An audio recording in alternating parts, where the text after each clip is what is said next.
On a lighter note I am saying कि अगर prima facie अगर हमको ये लग रहा है कि लूप होल हो तो गवर्नमेंट को तो पहले लग चुका होगा, वो 4 बार पढ़ के बैठे हैं वो लोग. Okay, so I we understand this portion which is through agent, supplied received through agent. फिर आता है रूल 4 जो कभी भी अप्लाई हो सकता है, क्योंकि आगे कोई भी जगह पे अगर मेथड वैल्यू नहीं मिला, जैसे ये ओनली इन मनी ना हो एंड ऑल दैट, डिस्टिंक्ट और रिलेटेड पर्सन ना हो, उसमें ना मिले, एजेंट वाले केस में ना मिले, तो ये कॉस्ट वाला कंसेप्ट चालू होगा, जिसमें कितना है, तो एज वी हैव डिस्कस 110%. ये रूल 4 है. एक और रूल है, that is rule 5, and that rule 5 is called as residual option. बस खाली फर्क इतना है कि आप लोग याद करो, एक्साइज हो के सर्विस टैक्स हो के जो भी हो, जहाँ पे रेजिडुअल जो मेथड है उसमें ऐसा बोला है कि it would be a department officer who will determine the value in a best possible manner by taking some reasonable ground.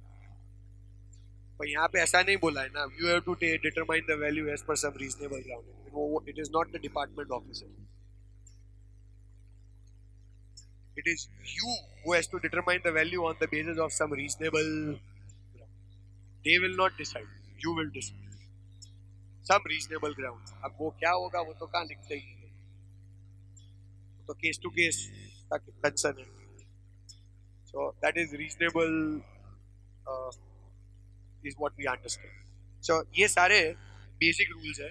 अभी इसके अलावा भी स्पेशल रूल्स है, but that we will do it after 10 minutes because ये तो बहुत दोपहर का session. Yes sir.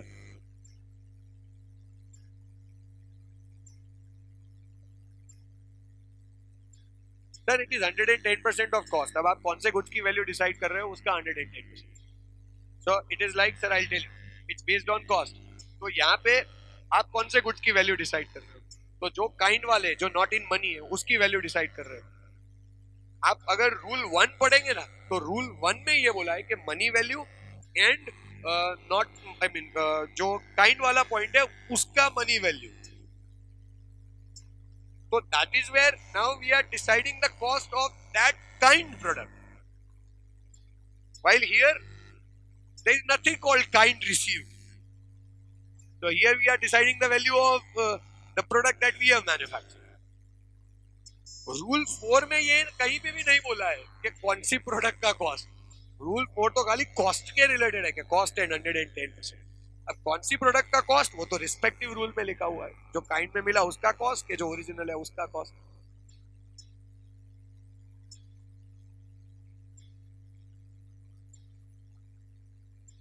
If he is giving me a material, we can demand this information.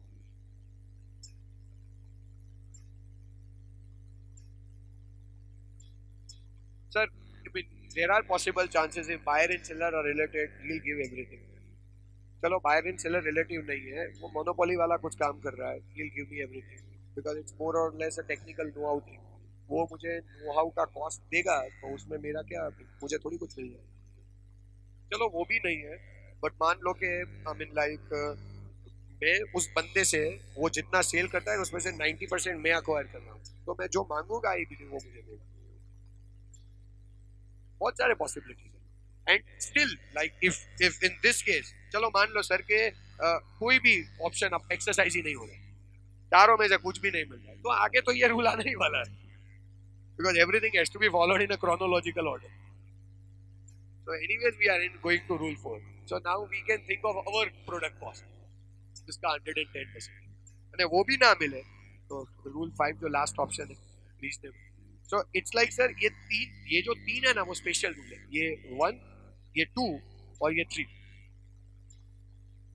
1 में आंसर मिले, 2 में आंसर मिले, 3 में आंसर मिले, कोई प्रॉब्लम नहीं, बट 1, 2, 3 में भी रूल 4 का रेफरेंस है, एंड अदरवाइज भी रूल 4 तो है ही last, which is a normal order which we follow, and 5 is also. So these are the basic rules. Now there are special provisions, but we will start. Valuation में कुछ special criteria दिए हुए हैं. When I say special criteria, one of the first criteria is regarding air travel agent, or rather there is still one more, which is purchase or sale of foreign currency. When I say purchase or sale of foreign currency, ये पूरा का पूरा service tax का exact copy concept है. I'll just share it fast because ये old ही है, कुछ नया नहीं है इसके अंदर. It says that when you are converting that into Indian currency, a foreign currency into Indian currency, or the other way, Indian currency into foreign currency, there are two aspects of that. There are two possibilities. One is a general criteria, and then there is a special criteria given. When I say general criteria, so then there are three options in that. I mean, you are converting a foreign currency into Indian currency, or you are converting Indian currency into foreign currency, and the RBI reference rate is available for that. Or there is another possibility that you are converting a foreign currency into Indian currency or Indian currency into foreign currency, but the RBI reference rate is not available. And then there is third possibility, you are directly converting X foreign currency into Y foreign currency without using Indian currency at all. So we have three concepts for that. A foreign currency into Indian currency using RBI reference rate, a foreign currency into Indian currency or the other way without RBI rate, and then there is one currency to another currency directly. So when I say foreign currency to Indian currency or Indian currency to foreign currency, assuming RBI rate is available, then what you need to understand is like मान लो कि मैं $1,00,000 लेके जाता हूँ and I want to convert that into Indian currency. Okay, no problem. What is the rate at which I am converting? Is it 65.20? I'm just putting an assumption. आज कुछ इतना ही around 65 ही है. So 65.20 is an assumption. And what is an RBI reference rate? For example, it is 65.25. So that means it's 0.05. That 0.05 into $1 lakh which is getting converted is what you get as a value. तो वापस बोल रहा हूँ RBI का reference rate है आपके पास which is 65.25 और आप कन्वर्जन कर रहे हो at 65.20 जो आपका करेंसी एक्सचेंज करने वाला जो बंदा है मे बी वेस्टर्न यूनियन या मे बी बैंक जिसके थ्रू आप एक्सचेंज कर रहे हो वो आपको 65.20 के रेट से कन्वर्ट करके दे रहा है और आरबीआई का रेफरेंस रेट है आज का 65.25. So that means there is a difference of 0.05. That 0.05 multiplied by $1 lakh which is converted, what you get is your value. So that is your first option. That is where we are using the RBI reference rate. The other option is RBI reference rate is not available. So if RBI reference rate is not available, कोई बात नहीं. $1 lakh get converted into Indian currency at the rate what? 65.20. So $1 lakh into 65.20 is 65,20,000. 1% of that. Straight. So it's 1% of the gross amount converted in Indian currency. Or the other way, like if Indian currency gets converted into that, तो जो Indian currency convert हो रहा है उसका 1%. 1% of the INR, जो भी figure हो. Next is there is no Indian currency involved itself. I mean X currency to Y currency. So directly dollar to pound. So if I say directly dollar to pound, then जो dollar का amount आपने convert किया उसको RBI reference rate पे Indian currency में लाओ. You have not converted dollar to rupee and rupee to pound. You have directly converted dollar to pound. But RBI का reference rate क्या है? डॉलर टू रूपी के लिए एंड रूपी टू पाउंड के लिए. उस रेफरेंस रेट को आप यूज करो. So if I say $1 lakh is exchanged with 80,000 pound, I'm not sure उतना होता है कि नहीं. I'm just putting a rough assumption. So if $1 lakh is exchanged with 80,000 pound, so $1 lakh को existing rate पे convert करो, 80,000 pound को existing rate पे convert करो. वो existing rate किसका होगा? RBI reference. So $1 lakh into RBI reference rate as in Indian currency. 80,000 pound into RBI reference rate as in Indian currency. So दोनों का Indian currency मिल गया. उसमें से जो लेसर वैल्यू है उसका 1%. दोनों को आप इंडियन करेंसी में ले आओगे. इंडियन करेंसी में लाने के लिए हम कौन सा एक्सचेंज रेट यूज करेंगे? RBI reference rate. When I से आरबीआई रेफरेंस रेट, तो आरबीआई रेफरेंस रेट को यूज करके डॉलर को इंडियन करेंसी में लाओ. आरबीआई रेफरेंस रेट को कंसीडर करके पाउंड को इंडियन करेंसी में लाओ क्योंकि dollar is directly getting converted into pound. So dollar को इंडियन करेंसी में लाओ, पाउंड को इंडियन करेंसी में लाओ. उन दोनों में से जो लेसर अमाउंट आता है उसका 1% इज योर. सो ये 3 स्टैंडर्ड क्राइटेरिया हो गए. पहले आप आरबीआई रेफरेंस रेट यूज कर रहे हो, दूसरे में आप आरबीआई रेफरेंस रेट यूज नहीं कर रहे हो, तीसरे में आप एक्स करेंसी से वाई करेंसी में जा रहे हो यूजिंग आरबीआई रेफरेंस रेट. तो ये तीनों ऑप्शन हो गए. ये जनरल क्राइटेरिया. सो पहले आप देख लो कि आप इसमें से कौन से क्राइटेरिया में फॉलो होते हो, अकॉर्डिंगली आप डिसाइड कर सकते हो. Then there is special criteria. ये स्पेशल क्राइटेरिया अगर आपने अडॉप्ट किया ना तो पूरे फाइनेंशियल ईयर के कंपलसरी अप्लाई करना पड़ेगा, आप चेंज नहीं कर सकते, आप ट्रांजेक्शन वाइज नहीं जा सकते। या तो आप ऊपर वाला क्राइटेरिया फॉलो करो, then you will follow that, but if at all you decide to go for second option, then पूरे फाइनेंशियल ईयर में जितना भी अमाउंट आपने कन्वर्ट किया है सबके लिए आप सेकंड ऑप्शन ही लोगे, स्पेशल क्राइटेरिया ही लोगे। अब आप जनरल वाला आरबीआई रेफरेंस रेट और वो सब भूल जाओ। Now what is this criteria? It says अगर आप स्पेशल क्राइटेरिया में हो तो पूरे साल में आप कितनी अमाउंट का एक्सचेंज करते हो? Is it up to 1 lakh? Is it between 1 lakh to 10 lakh, sorry, और is it exceeding 10 lakh? If I say I am just converting up to 1 lakh, तो जितना भी फिगर कन्वर्ट किया है ना उसका 1%। So what amount of currency I have converted, whether I have done dollar to rupee और rupee to dollar, but what currency, I mean what amount. Rupee to dollar करो तो भी रुपी काउंट करो, dollar to rupee हो तो भी रुपी। रुपी का value क्या है? वो जो वैल्यू है उसका 1% इज योर वैल्यू।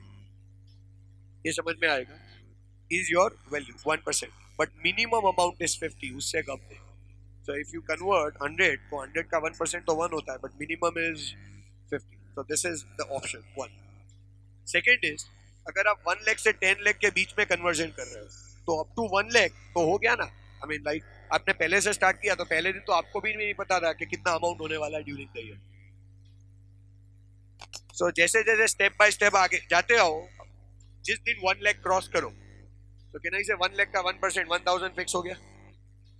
अब जो एडिशनल अमाउंट होगा 1 लाख के बाद वाला, उसके लिए अब जो कन्वर्जन हुआ है उसका 0.5% काउंट करो। सो अगर 2.5 लाख है तो उसमें 1 लाख का तो 1000 फिक्स ही है, 1.5 लाख का 0.5%। I believe we understand that. So 1000 plus that amount जो भी हो। Exceeding 10 lakh है तो उसके लिए 5000 फिक्स है। कोई बोले कैसे 5000 फिक्स है? So in that case जो 1 लाख है वो तो हमारा क्राइटेरिया फिक्स है। I hope we understand. It should not be 5000. I think it should be 5500. Yes, it's some error. So 5005. So 1 lakh तो फिक्स है। 1 लाख से 10 लाख का जो होगा वो 9 लाख होगा। 9 लाख का 0.5% is 4500। So 1000 plus 4500 it should be 5500। 5500 plus अब 10 लाख से ज्यादा जितनी अमाउंट कन्वर्ट हो ना उसके लिए 0.1%, but the maximum amount is 60,000 which you need to pay. Maximum amount is 60,000. So अगर मैं बोलूं कि 20 लाख का कन्वर्जन हुआ है, so first 10 लाख का 5,500 फिक्स हो गया, बाकी के 10 लाख के लिए 0.1%, जो भी फिगर हो आपका, what 1000, तो that's 6,500. अगर आपने 50 लाख कन्वर्जन किया है तो 10 लाख का 5,500 फिक्स है, 40 लाख का 0.1%, 4,000, so that means 9,500. So आप दोनों में से कौन सा क्राइटेरिया लेते हो वो आपका decision. It is a complete at the option of the person who is doing this money changing activity, ठीक है। But as I shared, if you once adopted it is binding, you can not change it during the year. Next is air travel agent, जो existing में भी उनके लिए special criteria है, यहाँ पे भी उसके लिए स्पेशल क्राइटेरिया है। क्या क्राइटेरिया है? तो कि डोमेस्टिक बुकिंग का 5% ऑफ बेसिक एयरफेयर और इंटरनेशनल बुकिंग का 10% ऑफ द बेसिक एयरफेयर। तो I mean like if I am an air travel agent तो एक तो मैं कमीशन अर्न करता हूँ। I mean like air travel agent का तो क्राइटेरिया होता है ना कि आप ट्रैवल कंपनी से, सॉरी रादर एयरलाइन से आप बल्क बुकिंग कर लो प्रोबेबली, या आप एयरलाइन के साथ डील करो और फिर आप कस्टमर से डील करो, तो बीच में आप कमीशन अर्न करते होंगे। मान लो कि फ्लाइट का प्राइस 50,000 है जो आपको आपने कस्टमर को 51,000 में बेचा, या फिर ऐसा अज्यूम कर लो कि 50,000 फ्लाइट का प्राइस है और वो जो आपका एयरलाइन है वो आपको बोलता है कि आप हमारी टिकट बेचो 50,000 पे, हम आपको 2% कमीशन देंगे या 10% कमीशन देंगे, whatever is been agree. So वो जो अमाउंट हो वो तो आपका वैल्यू हो ही गया commission, which is a normal criteria. उसकी जगह पे ये लोग क्या बोल रहे हैं तो कि 50,000 का तो टोटल एयर टिकट है, बट उसमें तो टैक्सेस भी होता है। What is basic airfare? Assume करें 50,000 में 20,000 बेसिक एयरफेयर है, तो 20,000 बेसिक एयरफेयर है ना, तो अगर वो डोमेस्टिक फ्लाइट है तो 20,000 का 5% है, अगर वो इंटरनेशनल फ्लाइट है तो 20,000 का 10%, जो आया वो तुम्हारा सीधा अमाउंट में। सो दैट इज 5% और 10% of basic airfare, which is in case of air travel agent. Normal criteria तो सबको पता ही है कि जो कमीशन अर्न करो वही आपको काउंट करता है, ये special criteria. Same way there is another special criteria which is for life insurance business. ये सारे क्राइटेरिया सीधे के सीधे सर्विस टैक्स से गए, इसमें कुछ अलग नहीं है, all of them are in service tax. कोई बोले गुड्स में ये सब थोड़ी होता है, तो सर्विसेज, ये सारे के सारे criteria service. Life insurance, when I say life insurance, we have a straight criteria for life insurance services. What is that? क्योंकि आप जो इंश्योरेंस पॉलिसी बेच रहे हो वो कौन सा है? Is it only an insurance policy or insurance plus investment policy? ऐसा होता है ना option, insurance plus investment. If it is insurance plus investment policy, तो in that situation जो ग्रॉस प्रीमियम आप चार्ज करते हो ना, ग्रॉस अमाउंट चार्ज, बराबर, ये minus the amount collected for investment purpose, you consider that. मतलब लाइक मान लो कि आपने पॉलिसी बेचा, कितने में बेचा, जो भी हो, gross amount charge policy and amount collected for investment, जो इन्वेस्टमेंट कंपोनेंट है उसके अलावा जो भी बचा वो इंश्योरेंस का वैल्यू होगा। सो that is one option. The other point is rather, आप जो बेच रहे हो वो सिंगल एन्युइटी प्लान है, single annuity plan, one time. LIC हर साल वाला नहीं है, वन टाइम वाला। तो वन टाइम है तो 10% of the single premium charge जो आप लोग सीधा कंसिडर करो, तो जो सिंगल प्रीमियम चार्ज हुआ है एन्युइटी उसका 10% का। But if it is like जो लाइफ इंश्योरेंस हम लोग लेते हैं कि जिसमें प्रीमियम लेने के बाद आपको हर थोड़े टाइम पे पेमेंट करना है, so in that situation first year premium, subsequent year premium, there are criteria for that. If it is first year premium, तो first year premium के 25%, दारों के मैं कहूँ कि एक इंश्योरेंस का प्रीमियम है 25,000 रुपया, तो 25,000 रुपया है तो उसका 25% will be considered as value of service. और अगर सब्सिक्वेंट ईयर का प्रीमियम है वो अगेन 25,000 है, बट वो भी उसका 12.5%। So first year premium and subsequent, ये स्ट्रेट क्राइटेरिया है जो इंश्योरेंस सर्विस में एप्लीकेबल है, इसमें कुछ अलग पॉइंट है ही नहीं, it's a general criteria given in case of insurance. Then next is buying and selling of second hand goods. ये goods के लिए दिया हुआ है, ये services के लिए नहीं, ये specifically goods के लिए दिया हुआ है। What is the criteria given for goods is, अगर मान लो कि आप second hand goods में deal कर रहे हो, so you are buying second hand goods and you are selling second hand goods. I am not saying you are doing complete trading, because trading में तो आप लोग fresh goods भी purchase करके sell करते हो, you are doing simply dealing in second hand goods। कहीं से second hand goods purchase करते हो, उसको थोड़ा refurbish किया और आगे बेच दिया, उतना ही चेंज किया जितना जरूरी हो, या फिर एज सच ही बेच दिया, कुछ आगे किया ही नहीं, बट उतना ही चेंज किया जितना जरूरी हो, जिससे कोई प्रोडक्ट अलग ना बन जाए, अलग हो जाए तो प्रॉब्लम है फिर। I mean like you have bought a computer, you have upgraded and you are selling it, the computer remains computer, it won't get converted into something else, otherwise तो वो मैन्युफैक्चर हो जाएगा।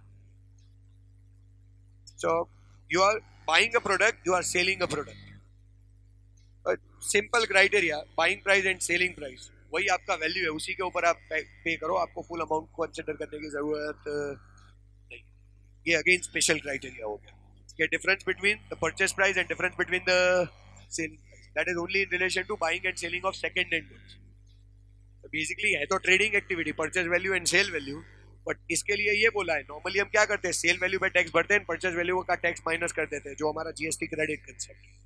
बट अगर आप second hand goods में deal कर रहे हो तो आपको बहुत क्लियर वर्ड्स में बोला है कि आपके लिए वैल्यू क्या होगा, तो कि purchasing price and selling price का डिफरेंस ही होगा जो आपका वैल्यू होगा, rather than considering the entire selling price as the value of, ये स्पेशल क्राइटेरिया देते हैं।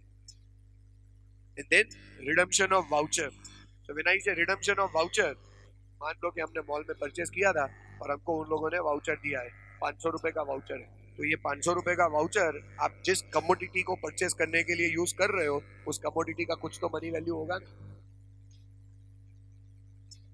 उसी को उसकी वैल्यू कंसीडर करनी है। वाउचर है तो कहीं तो रिडीम करोगे ना, तो जिसके सामने रिडीम करोगे उसका क्या वैल्यू है, जो उसका वैल्यू है, तो आपको समझ में आता है। So that is what we consider कि money value of the goods or services or both redeemable against the voucher which is given. So ये सारे points हैं जो valuation के related relevant है। एक और point दिया है which is entirely a point of service tax which is a pure agent. तो कि अगर आपने pure agent capacity में कुछ भी amount अपने रिसिपिएंट से लिया है तो उसके ऊपर आपको एक्सक्लूजन मिल जाएगा, वो टोटल वैल्यू में नहीं काउंट होगा। प्योर एजेंट कैपेसिटी में अगर आपने कुछ भी अमाउंट चार्ज किया है तो वो जो अमाउंट होगा, सी आई टेल यू दिस, मैं आपको सर्विस प्रोवाइड कर रहा हूँ, ठीक है, उसके लिए आप मुझे पेमेंट दे रहे हैं। अब एक पेमेंट होगा जो आप मुझे मेरी सर्विस के लिए दे रहे हो, and then there are other payments which I am reimbursing from you because I have incurred it in course of providing service to you. वापस बोल रहा हूं, मैं आपको सर्विस दे रहा हूं, उसके लिए आप मुझे पेमेंट दे रहे हो, वो तो मेरी सर्विस का पेमेंट है। बट वो सर्विस मैं जो आपको प्रोवाइड कर रहा हूं, in course of that I have also incurred certain expenditures and which I am getting reimbursed from you. So if I'm getting reimbursed from you, तो अब टोटल अमाउंट पे चार्ज होना चाहिए कि खाली मेरा सर्विस कंपोनेंट पे ही चार्ज होना चाहिए? तो क्या उसके लिए ये बोला है कि ये जो अमाउंट आपने इनकर किया था और बाद में रीएम्बर्स करवा रहे हो, is it in capacity of pure agent? If it is in capacity of pure agent तो वो अमाउंट कभी भी काउंट नहीं। प्योर एजेंट में क्या आएगा तो उसको डिफाइन किया है, तो क्या बोला है? So, a person who enters into a contractual agreement with the recipient of supply to act as is your pure agent to incur certain expenditures or cost in course of supply. So, if I am providing service to you, I have entered into an agreement with you that so and so expenditures which will be incurred in course of providing services, and at a later stage you will reimburse that amount as of now I am supposed to pay. That is first one.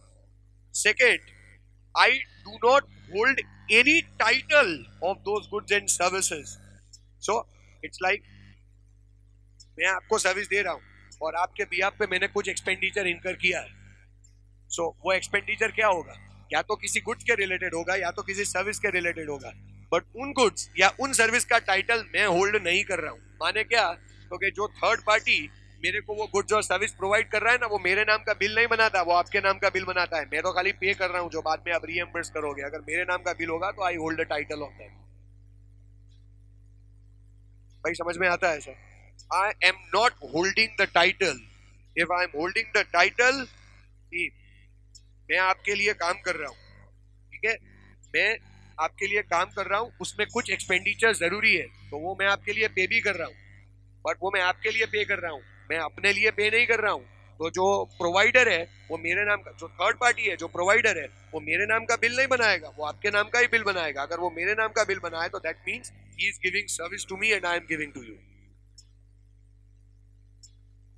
I hope you understand that. If he is giving service to me तो वो amount पे GST apply होगा, और जब मैं आपको total amount पे service दूंगा तो वो अमाउंट पे जीएसटी अप्लाई होगा। आई hope you understand that. So I am not at all holding title of the same. I am not using such goods or services for my own interest. उससे मेरे को कोई benefit नहीं मिलता है. It is for you only. It is not for my own interest. And fourth, I am getting the actual amount reimbursed. No profit. ऐसा नहीं कि यहाँ से 100 आया, यहाँ से 120. यहाँ से जो 100 था वो मैंने पे किया, मैं आपसे वही 100 रुपया reimburse करवा रहा हूँ. So we need to understand first, हमारा कोई कॉन्ट्रैक्चुअल एग्रीमेंट है जिसके थ्रू आप मुझे अलाउ किया है कि आप मेरे बिहाफ पे इतना एक्सपेंडिचर कर सकते हो, या तो अमाउंट हो या फिर पर्पस हो, कि लाइक एक्स पर्पस कर सकते हो, वाई पर्पस कर सकते हो, जेड पर्पस कर सकते हो, उसके लिए जो भी खर्चा होगा बाद में हम आपको रीइंबर्स करके दे देंगे। दूसरा, I am not at all holding the title of that extra expenditure. So whosoever is a third party who is giving those goods and services to me is actually not serving bill in my name, is serving bill in your name. I am not holding the title. Third one, I am making those expenditures. So I am receiving those goods and services. But whatever I am receiving, I am not using for my own interest, I am using it for your benefit. I hope you understand that. And the fourth one, I am asking for actual amount of reimbursement, nothing else. अब example के तौर पे मैं अगर आपको बताऊं, let's put it this way, आप कोई प्रॉपर्टी बेचना चाहते हो, मुझे रियल एस्टेट एजेंट की तरह अपॉइंट किया, हमने बहुत ट्राई किया बट प्रॉपर्टी नहीं बेचा जाता। Now we want to give an advertisement in, I won't say newspaper, नहीं तो वो सर्विस टैक्स नहीं है, शायद जीएसटी तो है उस पे भी, बट उसको अभी साइड में रखते हैं कि हम लोग कहीं ऐसी जगह एडवर्टाइजमेंट देने का डिसाइड करते हैं जिसपे टैक्स एप्लीकेबल है। फॉर एग्जाम्पल, अब पहले आप कॉन्ट्रैक्ट के थ्रू मुझे ऑथोराइज करते हो कि कोई बात नहीं, आप ये एडवर्टाइजमेंट का पूरा काम देख लो, हम आपको ऑथोराइज करते हैं। आप एडवर्टाइजिंग एजेंसी से एडवर्टाइजमेंट बनवाओ और बाद में किसी एजेंसी के थ्रू उसे प्रिंट मीडिया या जहाँ पे लेके जाना है वहां पे लेके जाना, ठीक है। तो आपने मुझे ऑथोराइज किया ये सारे एक्सपेंडिचर करने का। दूसरा, थर्ड पार्टी को मैं जाके क्लियरली बोलता हूँ जो मुझे ये एडवर्टाइजमेंट के रिलेटेड हेल्प करेगा, तब मैं उसको क्लियरली जाके बोलता हूँ कि ये एडवर्टाइजमेंट देने का, ये एडवर्टाइजमेंट इस पर्सन के लिए देने का, मेरे को इससे कोई लेना देना नहीं, I am not selling my property. वो थर्ड पार्टी बिल किसके नाम का बना था, तो उसके रिसिपिएंट के नाम का बना था, मेरे नाम का बिल नहीं बना। तीसरा कंडीशन, जब एडवर्टाइजमेंट आएगा भले उसमें कॉन्टेक्ट नंबर मेरा होगा, but it is not for my own interest, it is for your interest. मैं अपनी एडवर्टाइजमेंट नहीं कर रहा हूँ, मैं आपकी एडवर्टाइजमेंट कर रहा हूँ। It is not for my own interest, it is for your interest. चौथा, मैं जो एक्चुअल अमाउंट है वही रीएम्बर्स कर रहा हूँ आपसे, माने एडवर्टाइजिंग एजेंसी जो मेरे से लेगा वही मैं आपसे लूँगा। If all, then whatever amount which is incurred, I'll definitely recover from you, but it is a reimbursement of the expenditure. वो कभी भी मेरी total value में include, like, it's purely reimbursement of the expenditure. So हमारे case में tax जो हमारी service की वैल्यू है उसी के लिए चार्ज होगा, ये रीएम्बर्समेंट के रिलेटेड चार्ज नहीं। But if I hold a title, माने तुम, आई मीन थर्ड पार्टी मेरे नाम का बिल बनाए ना, मैं आपके नाम का बिल बनाऊं, तो थर्ड पार्टी मेरे नाम का जीएसटी का बिल बनाएगा, मैं आपके नाम का बनाऊंगा, टोटल अमाउंट पे जीएसटी लगेगा, उसमें ये वाला अमाउंट में as a credit set off कर। I hope we understand this please. The last component for valuation, so valuation more or less we are done with. Now moving ahead with cover up the last topic today, that is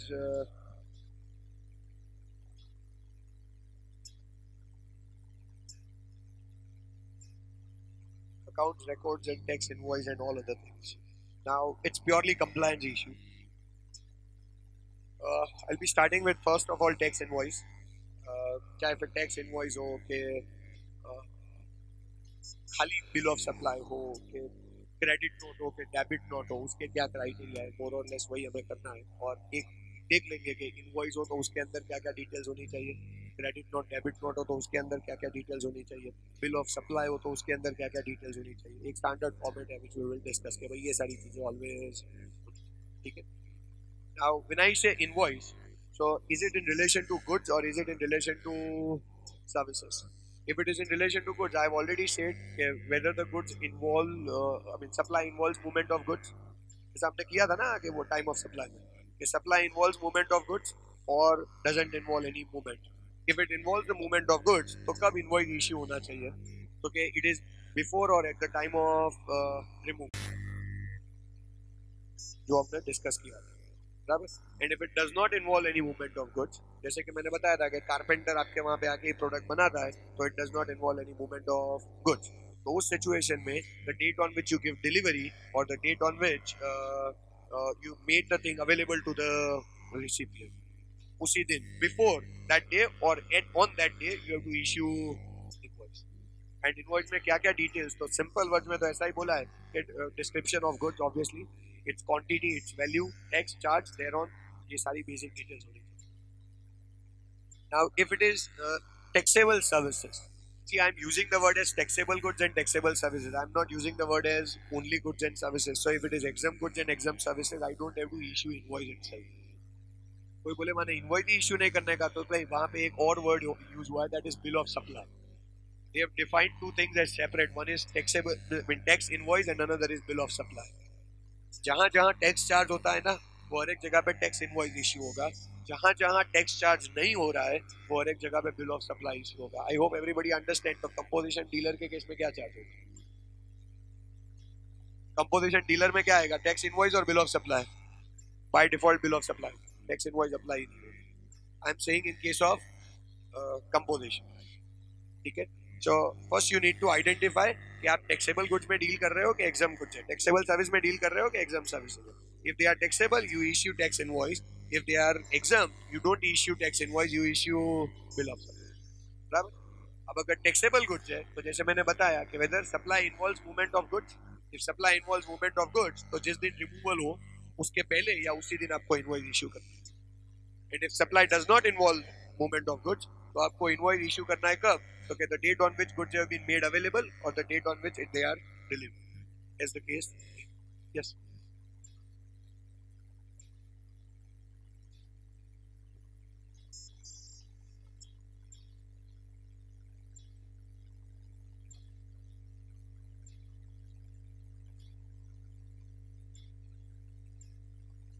एक होता है goods और services exempt होना और दूसरा goods और services taxable है उसका एक्सपोर्ट एग्जम्प्ट होना. There is a huge difference between that. If I say मैं मोबाइल बनाता हूँ और मैं उसको एक्सपोर्ट करूँ, पॉइंट ये है कि मोबाइल एग्जम्प्ट है कि एक्सपोर्ट एग्जम्प्ट है. If मोबाइल इज एग्जम्प्ट तो क्रेडिट वेडिट कोई सिस्टम ही नहीं, गवर्नमेंट को कोई लेना देना ही. हाँ, आप बिकॉज गुड्स बेच रहे हो तो बिल बनाना पड़ेगा. That's okay. That's a separate thing. बाकी टैक्स सिस्टम से आप बाहर हो क्यों, तो क्या आप जो दे रहे हो उस पर कोई टैक्स ही नहीं. अब दूसरा क्वेश्चन ये आता है कि मैं जो दे रहा हूँ ना, that mobile is taxable but export is exempt. So that export is taken as exempt because government charge 0% tax, but 0% is also a tax. So we don't call it as exempt goods. We call it as zero rated goods. And in case of zero rated goods, you have to definitely consider that कि आप taxable goods बना रहे हो, though it is zero rated. और आपको credit भी मिलेगा, refund भी मिलेगा. आप एग्जाम गुड्स बनाओ तो आपको क्रेडिट भी ना मिले, रिफंड कहां से मिले?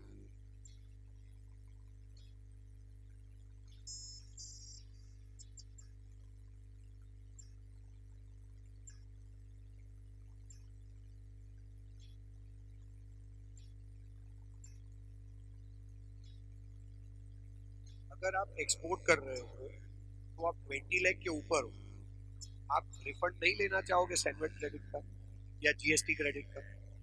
चलो ना लेना चाहो तो भी आप 20 लाख क्रॉस कर रहे हो ना, तो आपका टोटल टर्नओवर तो 20 लाख क्रॉस हो ही गया. और टर्नओवर में तो सब कुछ काउंट होता है, तो आपको रजिस्ट्रेशन तो करवाना है. अब मैं ये बोलूंगा कि अगर मैं एक्सपोर्ट कर रहा हूँ तो मैं 110% जो प्रोक्योरमेंट है उस पर जीएसटी क्रेडिट का रिफंड तो लेना चाहूंगा ही. तो एनीवे मैं रजिस्ट्रेशन करवाने वाला. तो आप बोलोगे चलो नहीं चाहिए refund, and also you need to obtain registration because it has exceeded 20 lakh. हमारा तो क्राइटेरिया बहुत क्लियर है, टर्नओवर exceeds 20 lakh. मैंने टर्नओवर ऑलरेडी समझा दिया. Same thing, same. Export service is different and exempt service is different. Like if I'll tell you in existing tax law, the Senvet credit has defined a service called exempt service, which says there are three types of services which will be called as exempt services. Number one, a service which is covered by negative list. Number two, a service which is fully exempt by notification, including mega exemption notification. Number three, a service which is abated, that 70% abatement, 25%, I mean whatever is an abatement. और उस definition के नीचे लिखा है but will not include export services. It's part of the definition. Exempt service includes 1, 2, 3, but will not include export services. What you are saying is export service, so that never will be called as exempt service. But export है कि exempt है, 20 लाख के ऊपर है तो आपको registration करवाना. We will take it. Probably tomorrow's first session registration. हाँ जी, यहाँ तक सबको क्लियर है. Taxable is different thing and exempt is different thing. Whenever it is taxable we will always count it. This will not be called as exempt. Okay, so when I say taxable services, so taxable services के लिए बोला हुआ है कि भाई वो कब issue होना चाहिए, तो वही 30 डेज एंड 45 डेज वाला क्राइटेरिया. वो तो सबको पता ही, हमने डिस्कस कर लिया है ऑलरेडी. ठीक है, but in taxable services there can be 3 possibilities. Number one, whether tax invoice has to be issued or not. If tax invoice has to be issued, then the time limit, which is 30 days and 45 days. Number two, is of tax invoice, whether any other document can be issued or. And number 3, tax invoice not at all to be issued. There is a possibility of that also. ऐसा बोला है 200 रुपए से कम हो ना value, उसमें भी unregistered criteria है. We will discuss that. But in taxable services, we need to identify 3 points. First of all, 1, whether invoice has to be issued or not. Number 2, in place of invoice, any other document can be issued or not. वो होगा like any other document कब apply होगा? तो क्या जब railway आपको transport की service देगा तो आपको क्या लगता है कि रेलवे वाले आपको इनवॉइस देंगे? I believe everybody understands that. So in place of taxable invoice, whether any other document can be used or not. So that is second point. And the third point is taxable invoice or any other document, if at all, is to be issued or not at all to be issued. That is third possibility. ये 3 criteria है services के related. Goods का तो मैंने already बता दिया कि भाई you have to issue invoice and for that there is a time limit which we need to understand. अच्छा, अगर इनवॉइस है तो ये सारी चीजें अगेन सेम है, तो ऊपर है वही है, बस खाली क्वांटिटी नहीं होगा बिकॉज यहाँ तो सर्विस है. बाकी सब सेम है. आप डिस्क्रिप्शन दो, आप वैल्यू दो, आप टैक्स अमाउंट दो, ये सारी चीजें तो आपको मिलेगी. ठीक है. Now there is a component called revise invoice. We will come to the 3 points जो मैंने बताया ना, मैं ये बोल दूंगा, तीनों एक्सप्लेन कर दूंगा कि कब इनवॉइस, कब एनी अदर डॉक्यूमेंट एंड कब tax not at all to be, कब invoice not at all to be issued. Now there is a concept of revised invoice and it is very important to understand. See, I believe यहाँ पे जितने लोग हैं उनको इतना तो पता है कि existing system में GST में migration चल रहा है. तो अगर आपने migration work किया हो, has anyone done it migration? So if you have done migration, at the end of the migration, what you get is what? They called it as ERN. Application reference number. तो ये आपका GST IN है? नहीं, ये तो ARN है. GST IN आपको कब मिलेगा? तो क्या अपॉइंटेड डे. अपॉइंटेड डे माने कौन सा? तो क्या 1 जुलाई. तो जिस दिन जीएसटी एक्ट इंप्लीमेंट होगा उस दिन आपको माइग्रेशन मिलेगा, उसमें आपको जीएसटी आईएन मिलेगा. तो क्या माने गवर्नमेंट 25 जून को सारे जीएसटी आईएन के सर्टिफिकेट डिस्पैच करेगा so that it would reach to you on 1 जुलाई. So I mean obviously they will give you a migration on that which is a provisional registration. उस दिन आपको जो जीएसटी आईएन मिलेगा ना, अभी तो आपको जो मिला है ना वो एआरएन है, आपका एप्लीकेशन रेफरेंस नंबर. भाई अगर कोई ऐसा मानता है कि मैं जीएसटी में माइग्रेशन करवा रहा हूँ, दैट मीन्स मैं जीएसटी एक्ट में रजिस्टर्ड हो रहा हूँ, sir I am sorry to say, पहले एक्ट इंप्लीमेंट तो होने दो, बाद में रजिस्ट्रेशन होगा. ये तो खाली आप जीएसटीएन वेबसाइट पे एनरोल हो रहे हो, रजिस्ट्रेशन तो अभी बहुत दूर की बात है. So if anyone is of the opinion that I am as of now after applying ERN has been received, so I am a registered person, जो एक्ट ही नहीं है उसका कैसे रजिस्ट्रेशन हो गया?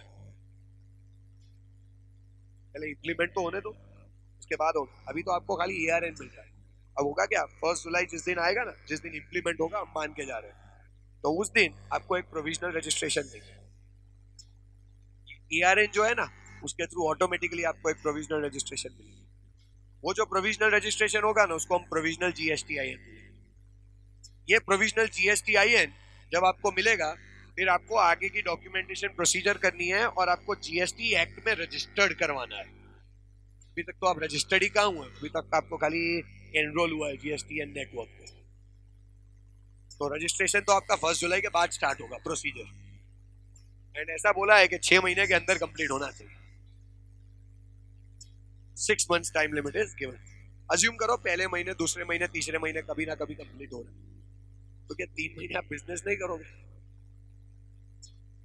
तो जो बिजनेसेस आप करोगे उसमें इनवॉइस में, हर इनवॉइस में हमको जीएसटी नंबर लिखना है, जीएसटी आईएन नंबर लिखना है, आपका लिखना है, रिसिपिएंट का लिखना है, सारी डिटेल्स देनी है, जो आपके पास है ही नहीं. तो आपने प्रोविजनल जीएसटी आईएन नंबर लिखा हो, बट जिस दिन आपको रजिस्ट्रेशन सर्टिफिकेट मिलेगा, दैट मींस अभी जो प्रोविजनल मिला है will get converted into final registration. जिस दिन आपको फाइनल रजिस्ट्रेशन मिलेगा, मान लो कि 3 महीने में मिल रहा है, तो पहले दिन से लेके 3 महीने तक आपने जो भी ट्रांजैक्शंस किए ना, उसमें जो भी इनवॉइसेस हुए ना, इन सबको हम रिवाइज करने की बात कर रहे हैं. I hope we understand this. जितने भी इनवॉइसेस हुए हैं, फॉर एग्जांपल आपने 1 जुलाई को ट्रांजैक्शन स्टार्ट किया प्रोविजनल GSTIN को यूज करके, जो आपका फाइनल GSTIN नहीं है, जो क्या है प्रोविजनल। फाइनल होगा तो भी यही होगा, वो कंफर्म है, बट देयर आर पॉसिबिलिटीज। जो है वो आपका प्रोविजनल GSTIN 3 महीने हुए फाइनल मिलने में। मान लो 1 अक्टूबर को फाइनल मिला है, तो 3 महीने में जो जो सप्लाई हुआ उसका क्या, उसमें भी तो आपने इनवॉइस बनाया हो। उस इनवॉइस में आपने GSTIN थोड़ी लिखा है, प्रोविजनल GSTIN लिखा है, वो लिखना पड़ेगा, ये प्रोविजनल है। चलो 1 अक्टूबर के बाद तो आप प्रॉपर इनवॉइस इश्यू करोगे GSTIN के साथ, बट ये 3 महीने में जो इनवॉइस इश्यू है ना, उसको हम रिवाइज करने की बात कर रहे हैं।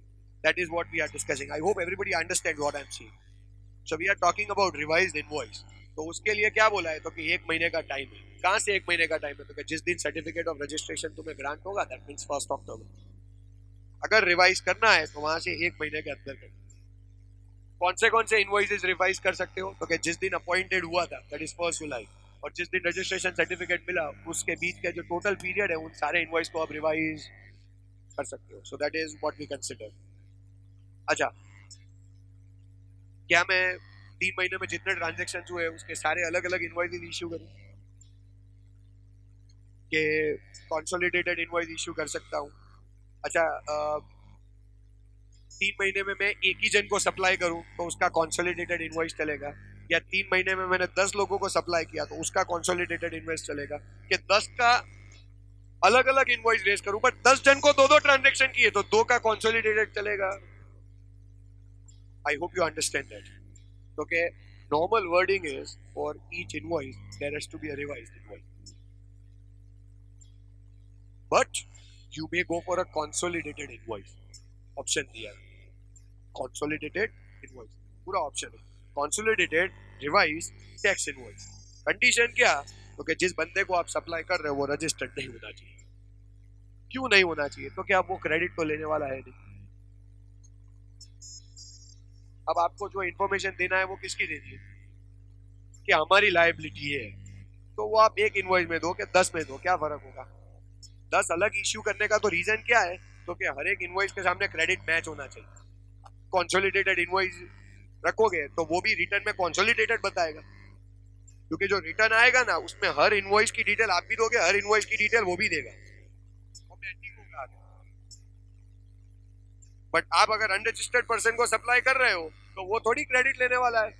तो आप 10 इनवॉइस की डिटेल एक साथ दो कि 10 इनवॉइस की डिटेल अलग अलग दो, क्या फर्क पड़ता है, क्योंकि आगे कोई उस क्रेडिट को क्लेम करने वाला। So that is where I am using the word as consolidated revised tax invoice is permissible, but your recipient should not be registered. And then there is second possibility also. ये second possibility क्या है, तो कि अगर आप interstate supply कर रहे हो ना, interstate supply, तो that means आपने एक ही स्टेट में सप्लाई किया या मल्टीपल है। अगर एक ही स्टेट में सप्लाई किया तो ज्यादा टेंशन का इश्यू नहीं, बट अगर आपने मल्टीपल स्टेट्स में सप्लाई किया है तो अभी ये चेक करो कि हर स्टेट में जो आपने सप्लाई किया है, the value of that should not exceed 2.5 lakh. माने मैंने 4 स्टेट में सप्लाई किया ना, बट वैल्यू कितना, इज इट एक्सीडिंग 2.5 लाख और नॉट एक्सीडिंग 2.5 लाख। अच्छा, एक्सीडिंग 2.5 और नॉट एक्सीडिंग में पहले मैं डिसाइड करूं कि एक्सीडिंग 2.5 और नॉट एक्सीडिंग 2.5 इज इट पर इनवॉइस और is it total of that state. आप समझ रहे हो मैं जो बोल रहा हूं। 4 स्टेट है, चारों मैंने सप्लाई किया, चारों मेरे 10-10 कस्टमर है, तो वैसे तो 10 कस्टमर 4 स्टेट है, 40 तो वही हो गए। अब हर एक को एक एक ट्रांजेक्शन किया है तो भी 40 इनवॉइस है, और अगर हर एक को 5-5 किया तो 200 इनवॉइस है। अब ये लोग आपको ये बोल रहे हैं कि एक काम करो, आप पहले तो 4 स्टेट्स को डिवाइड कर दो, हर एक में 10-10 जन है, हर एक को 5-5 गुड्स बेचे हैं, हमको लेना देना नहीं है। हमारा क्राइटेरिया बहुत क्लियर है, state wise is it exceeding in aggregate 2.5 lakh और नॉट एक्सीडिंग। आपको समझ में आ रहा है मैं जो बोल रहा हूं। एंड सेकेंड थिंग, जिसको आपने सप्लाई किया, is it registered, not registered. If is not registered, and if it is not exceeding 2.5 lakh for that state, तो उस स्टेट का कंसोलिडेटेड टैक्सेबल इनवॉइस हो सकता है। 4 स्टेट है, उसमें एक 2.5 लाख के नीचे, दूसरा 2.5 लाख के नीचे, तीसरा 2.5 लाख के नीचे, चौथा 2.5 लाख के ऊपर।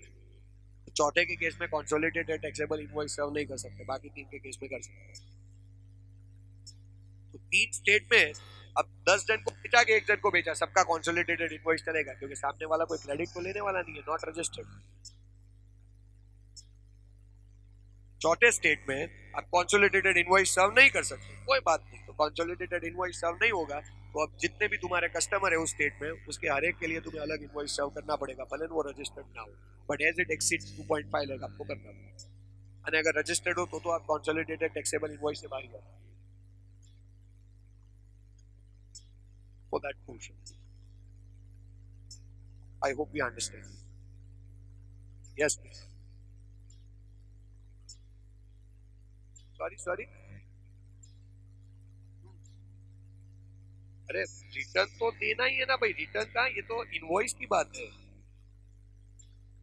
अरे तो प्रोविजनल जीएसटीआईएन तो आपने रिटर्न फाइल करने के टाइम पे ऑलरेडी दे ही दिया होगा ना,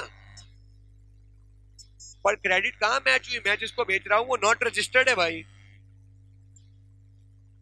बट मैं ये बोल रहा हूं क्रेडिट की मैं हर इनवॉइस की डिटेल दूं, वो रेलेवेंट क्यों है? क्योंकि मेरा जो रिसिपिएंट है वो क्रेडिट ले रहा है, तो वो भी इनवॉइस की डिटेल देगा, मैं भी इनवॉइस की डिटेल दूं।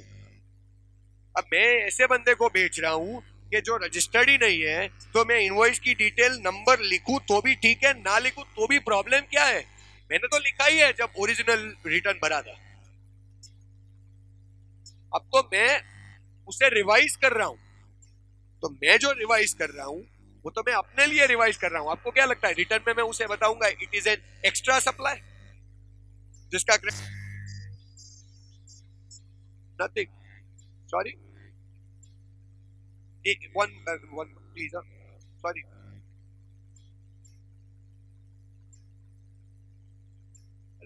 वो need of matching the concept, credit नहीं मिलने वाला है।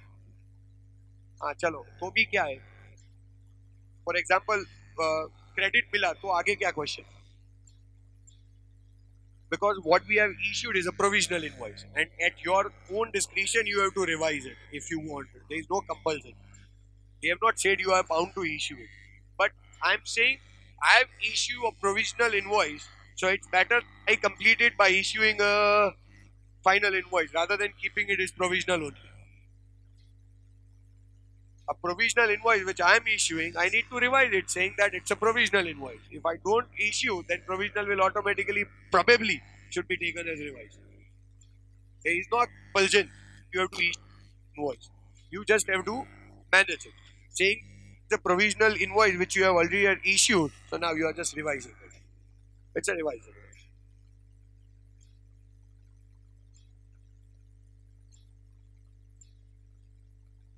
सर प्रोविजनल तो आपको बेसिक जीएसटीआईएन में ही लिखना पड़ेगा, क्योंकि आपका जीएसटीआईएन है ही कहाँ, तो आप इनवॉइस के अंदर जीएसटीआईएन कैसे लिखोगे? आपको प्रोविजनल जीएसटीआईएन ही लिखना पड़ेगा। सर जीएसटीआईएन तो वही होगा जो प्रोविजनल है, वो तो गारंटी है, सेम ही आएगा, चेंज नहीं होगा। But it just that they have not granted your registration certificate, so you will write as provisional GSTIN, because there are chances कि provisional GSTIN को complete करवाए, in between कुछ procedural lapse हो तो शायद provisional GSTIN cancel भी हो जाए, then you have to start afresh. So there are chances. Yes, so this is the revised invoice issue. Now next is not required to issue a separate tax invoice. You don't have to issue a separate tax invoice when the value is less than rupees 200. जो मैंने आपको आगे बोला ना, ये tax invoice issue करने की जरूरत नहीं है। I'm not saying this for revised portion. I'm saying a fresh I'm using. कि भाई मान लो कि I'm a retailer and मैं 100 जन को goods बेचता हूँ और वो सारे के सारे अनरजिस्टर्ड है, जो कोई क्रेडिट लेने वाले हैं नहीं। तो मुझे टैक्स इनवॉइस इश्यू करने की जरूरत नहीं है, प्रोवाइडेड हर एक ट्रांजेक्शन में वैल्यू कितने से कम हो, 200 रुपए से कम। बट अल्टीमेटली सप्लाई तो हुआ है ना, तो वो क्रेडिट लेके ना ले, मुझे तो अपना लायबिलिटी डिस्क्लोज करना पड़ेगा ना, तो I can go for a consolidated, क्योंकि मुझे कस्टमर की डिटेल देने की जरूरत ही doesn't make any difference, no need to go and depth for that. 200 रुपए से कम है, clear criteria. So it says no requirement to issue a separate tax invoice when value is less than rupees 200. Rather shall issue a consolidated invoice for all such suppliers throughout the day, जो भी है, provided the recipient is not a registered person and recipient does not require any जो relevant भी है। Next is issue of bill of supply। ये bill of supply कौन से case में आएगा? 3 केस में, एक exempt goods, एक exempt services, कंपोजिशन की, क्योंकि ना मैं क्रेडिट लेने वाला हूं ना ही मेरे को कलेक्ट करना है। कंपोजिशन स्कीम में मैं थोड़ी कस्टमर से कलेक्ट करता हूं, तो मेरे को टैक्स इनवॉइस किसके लिए देना है अगर कस्टमर से कलेक्ट तो करना नहीं। So in place of tax invoice I will issue now something called as bill of supply. Mainly तो डिटेल सेम ही है, खाली टैक्स इनवॉइस में क्रेडिट की डिटेल है और कस्टमर का रजिस्ट्रेशन नंबर होगा, यहाँ पे वो नहीं होगा मोर और less. So there are criterias for that. अच्छा, कोई बोले कि सर अगर मैं एग्जाम गुड्स और एग्जाम सर्विस में ही डील कर रहा हूं तो am I registered, so am I need to issue a bill of supply as per GST. What if I am dealing in 2 goods where one is taxable and another is exempt, am I registered now? So now I need to give this. अगर मैं खाली exam में हूं तो मैं registered ही नहीं होगा। कोई बोले नहीं टर्नओवर में लिखा था कि 20 लाख से ज्यादा हो तो खाली एग्जाम का टर्नओवर, वो टर्नओवर तब रेलेवेंट है जब आप टैक्सेबल एंड एग्जाम दोनों में हो। अगर आप खाली एग्जाम में हो तो 100 करोड़ हो तो भी आपको रजिस्ट्रेशन ही नहीं करवाना है। तो फिर जीएसटी में कहां बोला है कि बिल बनाओ नहीं, इनवॉइस बनाओ नहीं है? कोई जीएसटी का लॉ ही प्रोविजन ही एप्लीकेबल नहीं होगा आपको। But if I say I am dealing in 2 type of goods, one is taxable another is exam, what should I do? क्योंकि टैक्सेबल के लिए मुझे टैक्स इनवॉइस बनाना पड़ेगा, एग्जाम के लिए मुझे bill of supply. I hope you understand that. अच्छा, इसमें भी वो 200 रुपए से कम वाला क्राइटेरिया हो तो कंसोलिडेटेड बिल ऑफ सप्लाई चलेगा। जो ऊपर वाला है ना same point, consolidated bill of supply चलेगा, क्योंकि तुम एक तो एग्जाम गुड्स दे रहे हो और तुम जिसको दे रहे हो वो भी रजिस्टर्ड नहीं है, तो ना तुमको टैक्स लगाना है ना उसको क्रेडिट चाहिए। So it's straight criteria. फिर ऐसा बोला है कि अगर कुछ एडवांस रिसीव हो ना तो आप एडवांस के सामने इनवॉइस इश्यू करोगे, ओके वो तो अपने टाइम पे इश्यू होगा। बिकॉज लाइक अज्यूम करें कि if Hitesh gives me an advance payment of x amount and I'll issue invoice as and when the service gets completed. So if Navkar Institute makes me an advance payment and I'll issue invoice as and when the supply gets completed. So if the supply will get completed at a later stage, तो उस time पे तो मैं invoice issue करने ही वाला हूँ और कोई उसके पहले मुझे कंपेल भी नहीं कर सकता, क्योंकि हमारा तो क्राइटेरिया है कि from the date of completion of service within 30 days. उसके पहले मैं इश्यू कर लूं तो ठीक है, ना करूं तो कोई कंपेल नहीं कर सकता। तो क्या अगर एडवांस पेमेंट आया तो उसके सामने क्या, तो क्या उसके सामने आपको ये वाउचर इश्यू करना पड़ेगा, रिसिप्ट इश्यू करना पड़ेगा कि भाई ये टोटल अमाउंट का जो आपने मुझे एडवांस दिया है ये रहा उसका रिसिप्ट, और ये रिसिप्ट के अंदर भी टैक्स कंपोनेंट शो करना पड़ेगा। इनवॉइस में तो टैक्स कंपोनेंट शो होता ही है, रिसिप्ट के अंदर भी टैक्स कंपोनेंट शो करना पड़ेगा। भाई आपको समझ में आएगा ऐसा? So I mean like construction, जो डिस्कशन चल रहा था कंस्ट्रक्शन के रिलेटेड, ये 20% अभी आया, 80% बाद में आएगा, तो बिल्डर अभी थोड़ी आपको इनवॉइस तो नहीं होगा बट उसका बिल होगा जो फाइनल, वो अभी थोड़ी देगा। बट जो 20% होगा उसके लिए क्या इश्यू कर दिया जाएगा, रिसिप्ट इश्यू होगा, which includes the tax component. So if you are eligible for credit, which I doubt, construction service का क्रेडिट नहीं मिलता है, but if at all you are eligible for credit तो आप उसका क्रेडिट ले सकते हो। सो आप क्रेडिट इनवॉइस के ऊपर से नहीं मिलेगा, रादर किसके ऊपर से मिल जाएगा, रिसीप्ट के ऊपर से। अच्छा मान लो हितेश सर ने एडवांस दिया, नवकार इंस्टीट्यूट ने एडवांस दिया, मैंने रिसीट इश्यू कर दिया, at a later stage the service gets cancelled, invoice issue ही नहीं हो रहा है, तो अब रिफंड वाउचर इश्यू होगा।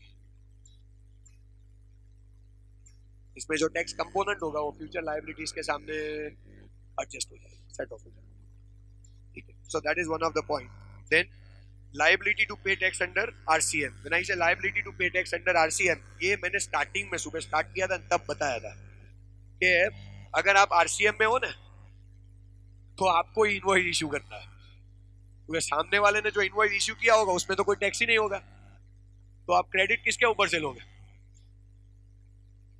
कोई बोले क्रेडिट, हाँ इनवर्ट सप्लाई का क्रेडिट तो मिलेगा ना. अच्छा आप बोलो कंपोजिशन स्कीम, अगर कंपोजिशन स्कीम है तो नहीं मिलेगा, पर तो भी आपको इनवॉइस तो इश्यू करना ही पड़ेगा, और वो इनवॉइस की डिटेल, टैक्स की डिटेल, आप टैक्स भरोगे तो हर वो ट्रांजैक्शन जिसका आप टैक्स भर रहे हो उसकी डिटेल आपको इनवॉइस में देनी पड़ेगी, आई मीन सॉरी रिटर्न में देनी पड़ेगी. हर वो ट्रांजैक्शन जो जिसमें आप टैक्स पे कर रहे हो उसकी डिटेल आपको रिटर्न में देनी पड़ेगी.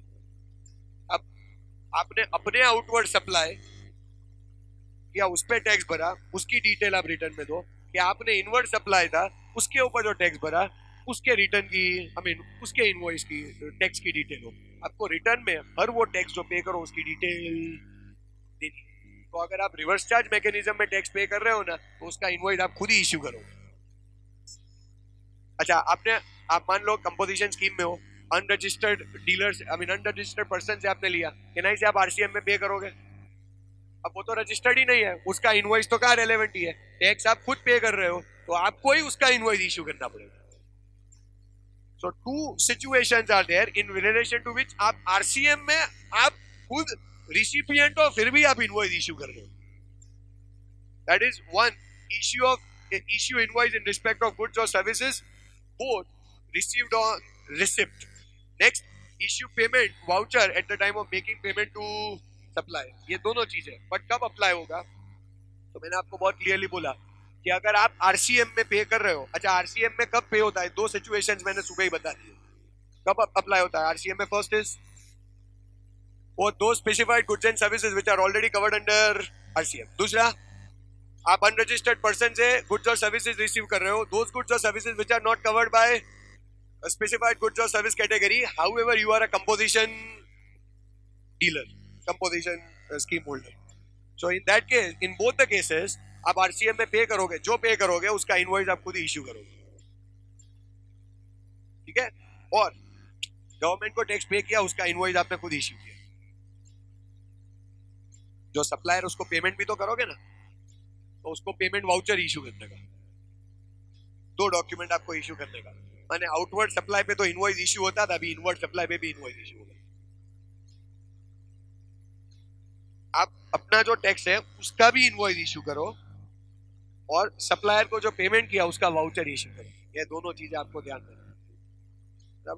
Moving ahead with this, there is continuous supply of goods, continuous supply of goods and continuous supply of services. अगर कंटीन्यूअस सप्लाई ऑफ गुड्स है, there is some contract through which every month I need to give you this many goods. There is some understanding using which every month I need to give this many goods. Probably you may take example of something like what stationery वाले, जिनको office वालों ने contract दे दिया है हर महीने मेरे को इतनी अमाउंट का स्टेशनरी चाहिए, and we have done a contract with them for next 5 years. Every month I want this much amount of stationery at my office. So if there is something like that, तो हर वो जो payment होगा ना हर महीने का, उसके लिए अलग इनवॉइस इशू करने का. ऐसा नहीं कि 5 साल का एक ही इनवॉइस, हर पेमेंट का अलग इनवॉइस होगा. That is continuous supply of goods. Similar way, if there is continuous supply of services, so in case of continuous supply of services there are criterias. एक तो स्टैंडर्ड पॉइंट यही है कि जैसे building construct हो ना, तो दैट इज 5 साल, आई मीन 2 साल तो होगा, 2 साल में बिल्डिंग कंस्ट्रक्ट होगा. 10 फ्लोर का बिल्डिंग है, हमने आइडेंटिफाई करके रखा है कि पहले 2 फ्लोर कंप्लीट होना है तो हम लोग इतना पेमेंट करेंगे, फिर और 2 फ्लोर कंप्लीट हो तो इतना पेमेंट होगा. So we have identified each stage. तो जैसे ही वो स्टेज कंप्लीट होगा उसका इनवॉइस इश्यू होगा और उसका पेमेंट होगा. तो हर स्टेज, हर कंप्लीशन स्टेज का, हर इवेंट का आपको अलग इनवॉइस इश्यू करना है, which is a C point which says payment is linked to completion of event.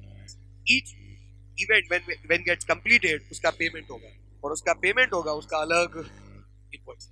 So that is C point. Now there is option which says कि चलो event based नहीं है, there is no event criteria. But like, let's say there is some telecom operator who is providing you an option कि आप 2,000 रुपया भर दो, जितने फोन करने करना पूरे साल में 2,000 रुपया भर दो, कंटिन्यूअस सप्लाई ना पूरे साल का 2,000 रुपया भर दो। 2,000 एक साथ भरो कि हर महीने भरो वो ठीक है, बट 2,000 रुपया भर दो। अगर आप 2,000 रुपया भर देते हो और पूरे साल के आपको सर्विस फ्री, आई मीन जितने कॉल करने पर, if that is the case, तो ये जो 2,000 रुपया रिसीव हुआ है उसका due date of payment is ascertainable और इज नॉट असर्टेनेबल। अगर असर्टेनेबल है तो हर ड्यू डेट पे आपको इनवॉइस इश्यू करना है। એટલે what I am saying is 2,000 रुपया जो पे करना है 12 महीने में, तो कोई ड्यू डेट होगा कि हर महीने की इस डेट को आपको इतना पेमेंट करना है, तो उसी ड्यू डेट को उतनी अमाउंट का invoice. Just put an assumption, rough figure ले रहा हूँ, 12 महीने का हर महीने का 200 रुपया, 2,400 रुपए का हो कॉन्ट्रैक्ट होगा, तो एक ड्यू डेट होगा ना कि हर महीने की 10th को आपको 200 रुपए भरने। अगर हर महीने की 10th को आपको 200 रुपए भरने, तो जो 10th डेट है उसी दिन आपको इनवॉइस इश्यू करना है for that 200 rupees. Next month 10th again 200 rupees, next month 10th again 200 rupees, हर एक का इनवॉइस इश्यू होगा क्योंकि पेमेंट हर एक महीने होगा। ठीक है, हाँ जी।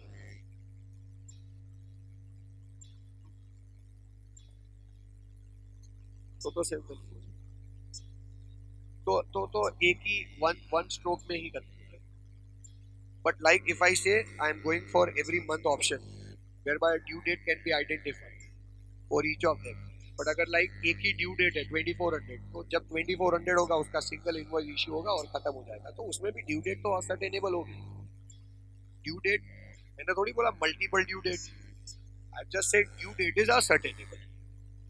सो 2400 का ड्यू डेट होगा तो वो उस हिसाब से कैलकुलेट।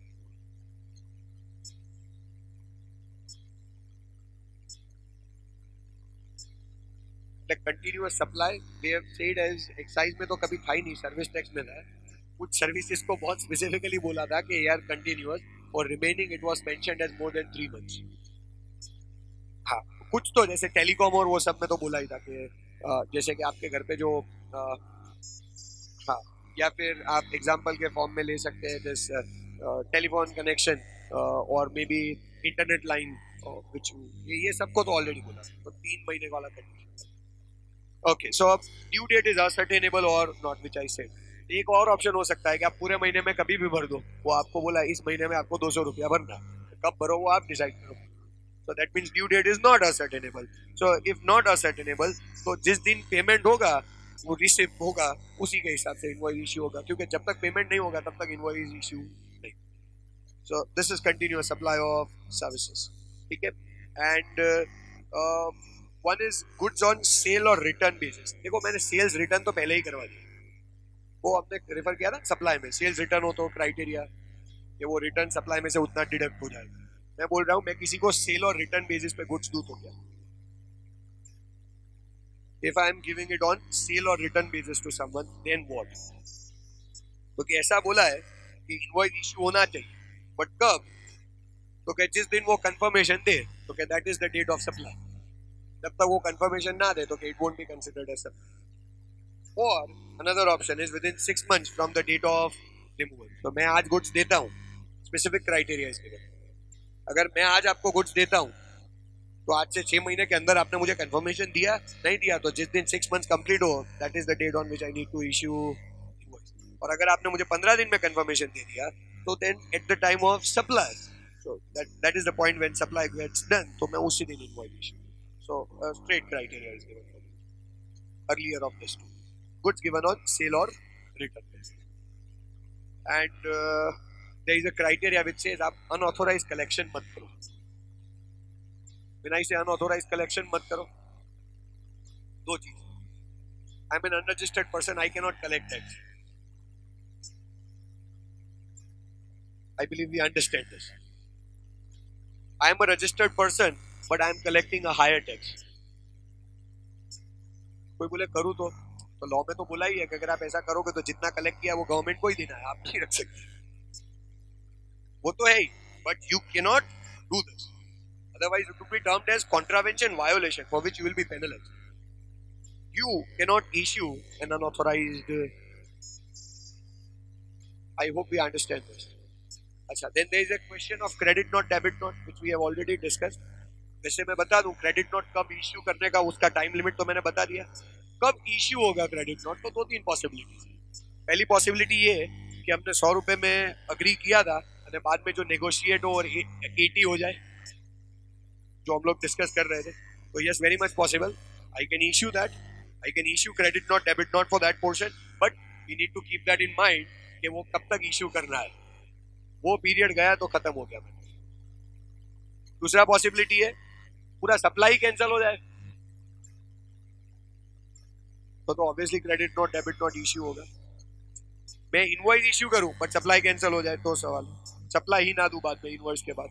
तीसरा पॉसिबिलिटी ये भी है कि मैंने आपको दिया और आपने रिजेक्ट करके रिटर्न कर दिया, तो भी मैं इश्यू कर सकता हूं. ये सारी सिचुएशंस में मुझे credit note debit note issue करना है. कब तक इश्यू करना है वो मैंने बता दिया, क्रेडिट नोट. ठीक है, डेबिट नोट भी इश्यू हो सकता है. वो कब, तो वही इंटरेस्ट पेनल्टी वाला. पहले 100 रुपए का था, फिर आपने टाइमली पेमेंट नहीं किया तो 10 रुपए एक्स्ट्रा हुआ, तो 10 रुपए के लिए मैं क्या इश्यू करूंगा, डेबिट नोट और supplementary invoice as the case. और वो तो कभी भी इश्यू होगा, उसमें टाइम लिमिट नहीं है. नहीं तो मैं बोलूंगा कि सितंबर हो गया अभी लास्ट ईयर का पेमेंट के लिए, अभी कुछ नहीं. डेबिट नोट तो बाद में भी issue. Yes sir.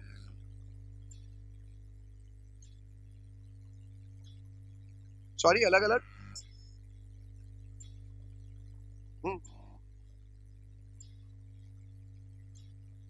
Goods invoice में. बट मैं अगर गुड्स और सर्विस दे रहा हूं तो am I under two business verticals, so I will go for two separate registrations. So there has to be a one common. I am given an opportunity that if I am going in two business verticals, that means I can maintain two separate registrations for both of them, though I am in same state. So if I am in same state, I am going for two separate registration. So for obviously each registration, I have to go for a separate invoice book, and I'll definitely work that. But if I am not doing that, then there has to be a common supply. So there has to be a common invoice book, because you cannot go for multiple invoices, which is the standard book. I believe everybody is clear. अच्छा, ये जो मैं slide change नहीं किया, but this is what I have explained. Credit note, debit note point. So credit note, debit note. Credit note कब issue होगा, तो कि value of supply in invoice exceeds the taxable value. So 100 रुपए था, negotiate होके 80 हो गया. So it exceeds. Invoice में जो amount है, it exceeds the taxable value. दूसरा, return of goods, जो हमने return receive कर लिया, और मान लो कि हमने 10 यूनिट भेजे थे, is found as deficient in quantity 8 units, तो देन 2 यूनिट्स के लिए इशू. कब तक इशू करने का टाइम लिमिट सबको क्लियर है. और डेबिट नोट के लिए बात करें तो उल्टा है कि 80 है बाद में 100 हुआ, क्यों, तो इंटरेस्ट है या बहुत सारे रीजन हो सकते हैं सबके लिए. ठीक है, issue debit note and declare it detail in the return of for the month. कौन सा मंथ, वो मैंने आपको बताया ना, डेट ऑफ डिटर्मिनेशन. हमने टाइम ऑफ सप्लाई में डिस्कस किया था कि जिस दिन डिटरमाइन हो उसके हिसाब से गिनना है. अब चाहे आप उसको डेबिट नोट दो या आप सप्लीमेंट्री इनवॉइस दो, बात तो दोनों का. And this are the normal things which we consider in every invoice, just as a matter of discussion बता रहा हूं. That name and address and GSTIN obviously of supplier, name address and GSTIN obviously of recipient, provided the recipient is registered. If is unregistered तो नहीं. तो उस situation में name address देना है, provided the total value of supply is exceeding 50,000. 5 lakh नहीं, it's 50,000. Total value of supply exceeds 50,000, तो name address सब कुछ देना पड़ेगा उसको. अगर वो अनरजिस्टर्ड है तो, रजिस्टर्ड है तो जीएसटीआईएन ही देना है. So that is very much clear. Serial number HSN goods का, और सर्विस में हो तो service accounting code. Then quantity, description, value, rate of tax, total tax value, tax portion also, state. I mean if it is inter state तो place of supply की detail देनी है। तो मैं गुजरात से महाराष्ट्र गुड्स दे रहा हूँ तो कहाँ सप्लाई कर रहा हूँ, क्योंकि उसकी डिटेल देनी पड़ेगी, प्लेस ऑफ सप्लाई की डिटेल देनी पड़ेगी। अगर इंटरस्टेट है तो लिखना पड़ेगा। रिवाइज्ड इनवॉइस अगर है तो वो ऊपर लिखना पड़ेगा, सप्लीमेंट्री इनवॉइस, रिवाइज्ड इनवॉइस जो भी हो वो आपको अलग से मेंशन करना पड़ेगा। रिवर्स चार्ज में हो तो भी इंडिकेशन देना पड़ेगा सामने वाले को, so he will understand that this is covered by reverse charge. Signature and all that we understand. Exports है तो उसमें आपको स्पेसिफिकली लिखना पड़ेगा कि supply meant for export on payment of IGST और supply meant for export under bond without payment of IGST। अच्छा, आप इंडिया के बाहर बेच रहे हो तो उसको IGST है वो तो कंफर्म है, मैंने इंपोर्ट में भी बोला था कि IGST आएगा, इंपोर्ट में हमने डिस्कस किया था ना स्टार्टिंग में।